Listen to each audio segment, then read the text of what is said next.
হযরত মুহাম্মদ সাল্লাল্লাহু আলাইহি ওয়াসাল্লাম যে ইসলাম করেছেন সেই ইসলামের তো উনি কোনো শাখা প্রশাখা বানান নাই, উনি একটা ইসলাম বানিয়েছেন।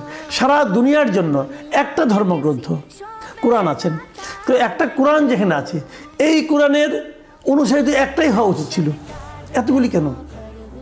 তার মানে এই কোরআনের বিভিন্ন ঘটনা প্রবাহে বিভিন্ন আয়াতের ব্যাখ্যা এবং কোরআন ভিত্তিক জীবনযাপনের জন্য যে ব্যাখ্যা আছে, সে ব্যাখ্যায় কিন্তু ভিন্নতা আছে।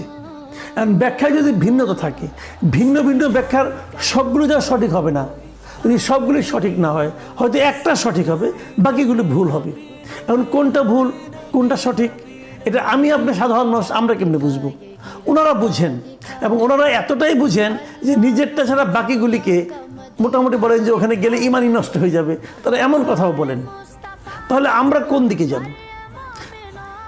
এখন তারাও কিন্তু মিলতে পারছে না।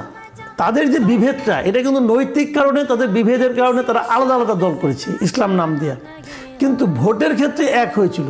তাহলে তাদের কাছে কিন্তু আদর্শের চেয়ে ভোটটা ছিল বড়। ব্যাপারটা খেয়াল করুন, তাদের কাছে কিন্তু আদর্শিক কারণটা মূল না, ভোটটা মূল। আদর্শিক কারণে তারা একত্র হতে পারে নাই। আদর্শিক বিরোধ থাকলে সেটা আলোচনা হতে পারত, ওই আলোচনা তারা কখনোই করে না। তারা চিন্তা করে ভোট। তাহলে যারা ভোটের কথা চিন্তা করে ইসলামী আদর্শের বিপরীতে, তাদের উপর আপনার কতটুকু ভরসা রাখবেন এটা আপনাদের ব্যাপার, আমার কোনো বক্তব্য নাই এখানে। কিন্তু আমার প্রশ্নটা অন্য জায়গায়। আমার প্রশ্ন হলো, এখনই ভোট নিয়ে যে ঝামেলা, আসন নিয়ে যে ঝামেলা, যদি বাই চান্স এরা নির্বাচিত হয়ে যায়, যদি এরা ক্ষমতায় চলে যায়, তখন কি হবে?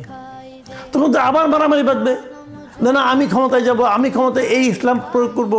জামাত বলবে আমরা ক্ষমতায় এসেছি, আমরা এই ইসলামটা কায়েম করব। ইসলামী আন্দোলন বলবে না, এটা আসলে প্রকৃত ইসলাম না, প্রকৃত ইসলাম আমাদেরটা, আমরা এই ইসলামী শাসন ব্যবস্থা কায়েম করব। তাহলে শেষ পর্যন্ত হবেটা কি ভাই? মানে সামান্য ভোটের জন্য তারা একত্র হতে পারে না, যেটা কোনো ইম্পর্টেন্ট বিষয়ই না, যেটা একটা পুরোপুরি একটা জাগতিক বিষয়। সেই ভোটে যদি তারা পাশ করে যায়, তখন কি হবে? তখন তো মারামারি আরো বড় বাঁচবে। তার চেয়ে বরং আগের বাজারই ভালো, পরের বাজারের চেয়ে একটা আন্ডারস্ট্যান্ডিং এখনই হয়ে যাক, দেখি কে জিতে কে হারে।